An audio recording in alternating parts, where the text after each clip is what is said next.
এবার টুটু বসুকেও এসআইআর এর শুনানিতে ডাক এনে পোস্ট করেছেন কুণাল ঘোষ। সোশ্যাল মিডিয়া এনে পোস্ট করে সরব হয়েছেন তিনি।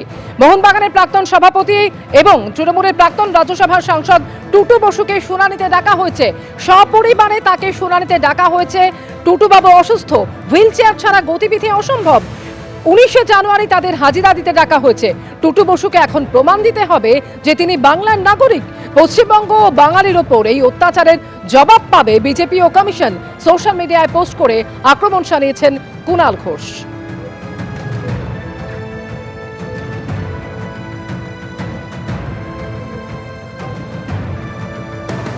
ঠিকই একই অভিযোগে অর্থাৎ এসআইআর এর ফর্ম 7 নিতে না চাওয়ার অভিযোগে দুর্গাপুরে বিক্ষোভ দেখায় বিজেপি কর্মী সমর্থকেরা। এখানে প্রায় 300 জন ভুয়ো ভোটারের নাম বাদ দিতে 7 নম্বর ফর্ম জমা না নেওয়ার অভিযোগে বিক্ষোভ দেখালো বিজেপি। দুর্গাপুর পূর্ব এবং দুর্গাপুর পশ্চিম বিধানসভায় 300 জন ভোটারের নাম বাদ দিতে 7 নম্বর ফর্ম জমা দেওয়ার চেষ্টা করে বিজেপি কর্মী সমর্থকেরা এবং সেই ফর্ম জমা না নেওয়ায় মহকুমা শাসকের দফতরের সামনে বিক্ষোভ দেখায় বিজেপির কর্মী সমর্থকেরা। বিজেপি রাজপথে লড়ছে সাধারণ মানুষ অভিযোগ দেওয়া সত্ত্বেও 7 নম্বর ফর্ম নিয়ে এসে এসপি অফিসে ঘন্টার পর ঘন্টা বসে থেকে হয়রানি করা হচ্ছে।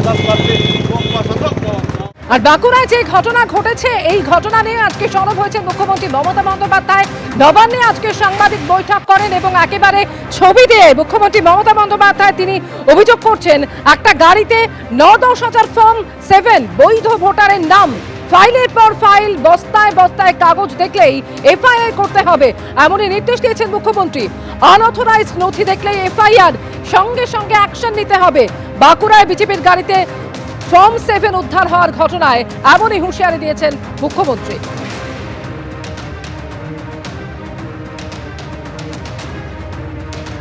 একটা গাড়ির ভেতরে 9-10 হাজার ফর্ম নিয়ে গেছে সব ডিলিট করার জন্য, জেনুইন ভোটারদের নাম। সব বিজেপির এজেন্সি করছে এবং বিজেপির নেতারা তো মালদায় নিজেরা গেছিল। আপনারা তো জানতেও পারতেন না এটা। ফাইলের পর ফাইল, বস্তায় বস্তায় কাগজ,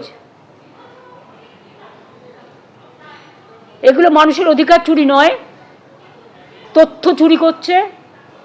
এবং সবাইকে বলবো, যেখানে যেখানে আনঅথরাইজড পেপার পাবে এবং বাল্ক পেপার পাবে সেখানে তারা এফআইআর করবে এবং তারা অ্যাকশান নেবে। আমি সমস্ত বিএলএ 1, বিএলএ 2 সবাইকে এলাকায় নজর রাখতে অনুরোধ করব। আমি সমস্ত আইসিদের নজর রাখতে অনুরোধ করব, কারণ এই বস্তার মধ্যে যে কেউ বন্দুক বা বোমা ভরে আনছে না তার তো কোনো গ্যারেন্টি নেই। আমাকে তো সিকিউরিটির পয়েন্টটাও দেখতে হবে। From the security point of view আমার রাজ্যকে শান্তি রক্ষা করতে হবে।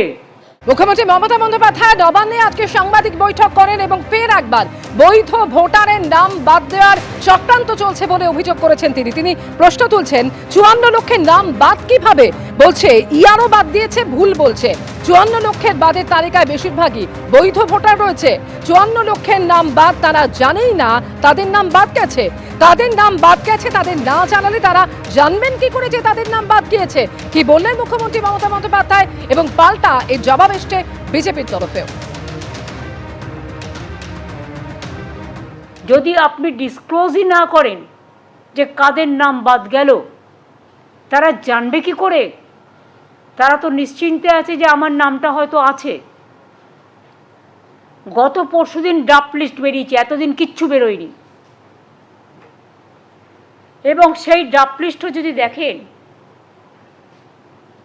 সবার পক্ষে অত কোটি কোটি পাতা খুঁজে নিজের নামটা কতদূর দেখা সম্ভব?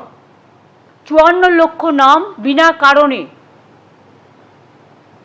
বিনা কারণ দর্শানোর সুযোগ দিয়ে বেআইনিভাবে, অনৈতিকভাবে বাদ দেওয়া হয়েছে।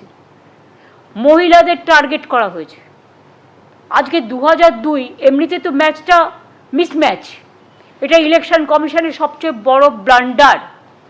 মানুষকে নিয়ে খেলা করেছে বিজেপির স্বার্থে আর নিজের পরিবারের স্বার্থে। মাইক্রো অবজারভার হরিদাস সব, তারা বিজেপির দলদাস, তারা ক্রস করে দিলেই নামগুলো যেগুলো লগ ইন করেছিল সেগুলো সব ফেরত চলে আসছে। ইতিমধ্যে আমাদের কাছে খবর এসছে যাদের এমনকি হিয়ারিংয়ে ডাকা হয়েছিল তাদের মধ্যে কয়েক লাখ নাম লগ ইন করেছিল ডিএমরা, টোটালটাকে ব্লক করে দেওয়া হয়েছে এবং তাদের বাতিল করে দেওয়া হয়েছে। জঘন্য ষড়যন্ত্র। এবার লজিক্যাল ডিসক্রিপেন্সি, এটা কিন্তু কোনো এসআইআরে ছিল না, কোনো আইনে নেই, এটা নতুন করে দলদাসদের মাথা থেকে বেরিয়েছে। তারা লজিস্টিক্যাল ডিসক্রিপেন্সির নামে আরও 1,33,00,000 থেকে 36,00,000 নামের তালিকা করেছেন, যে তালিকা আমাদের কারো কাছে নেই, কোনো পার্টিকে দেয়নি, নিজেরা বিজেপি পার্টি অফিসে ধরে রেখে দিয়েছে। যারা ভোটার তালিকা নিয়ে কাজ করেছে, যে আমাদের বিএলএ টুরা, হঠাৎ আজকে বিএলও তাদের বলছেন আমাদের ওপর থেকে কোনো নির্দেশ নেই, এইআরওরা বলছেন সেখানে কোনো নির্দেশ নেই। বিভিন্ন জায়গায় আমাদের কর্মীরা ধর্নায় বসেছে, বিভিন্ন জায়গায় অন্য দলের পক্ষ থেকে আক্রমণ হচ্ছে বলে করা যাবে না। মুখ্যমন্ত্রী উত্তেজক ভাষণ দিচ্ছেন, বিভ্রান্তি ছড়িয়ে দিচ্ছেন মানুষের মনের মধ্যে। কোন জেনুইন ভোটার বাদ পড়েছে 54 লক্ষর মধ্যে? যাদের নাম বাদ পড়েছে তার মধ্যে তো আমার পরিবারেরই 4 জন আছে। তৃণমূল কংগ্রেসের পক্ষ থেকে যিনি বিএলএ 2 ছিলেন তার উপস্থিতিতে, বিজেপির বিএলএ 2 এর উপস্থিতিতে বিএলও যিনি আছেন তিনি করে সরাসরি একদম সরকারি ব্যবস্থার নাম বাদ গেছে। মুখ্যমন্ত্রী বলছেন এই ব্যবহার করছে। মুখ্যমন্ত্রীকে নিয়ে আমাদের কোনো বক্তব্য নেই, অন্তত এই ঘটনার ক্ষেত্রে। তিনি স্বাভাবিকভাবেই তিনি এবং তার দল এসআইআর হোক এটা চান না, এসআইআর প্রক্রিয়া নির্বিঘ্নে সম্পন্ন হয়ে যাক এটা তারা চান না। তারা চান বর্তমান যে ভোটার তালিকা আছে সেই ভোটার তালিকার মধ্যে দিয়েই ভোটারকে ভীত সন্ত্রস্ত করে একটা আতঙ্কের আবহ তৈরি করে তার মধ্যে দিয়ে নির্বাচন করার। থেকে উত্তরপ্রদেশ, বিহার বেরিয়ে আসতে পেরেছে, সেই ভোট সংস্কৃতি থেকে পশ্চিমবঙ্গ বেরোতে পারছে না। দিনের পর দিন তো একটা সুস্থ সভ্য সমাজে এ ঘটনা ঘটতে পারে না। এবিপি আনন্দ, এগিয়ে থাকে, এগিয়ে রাখে।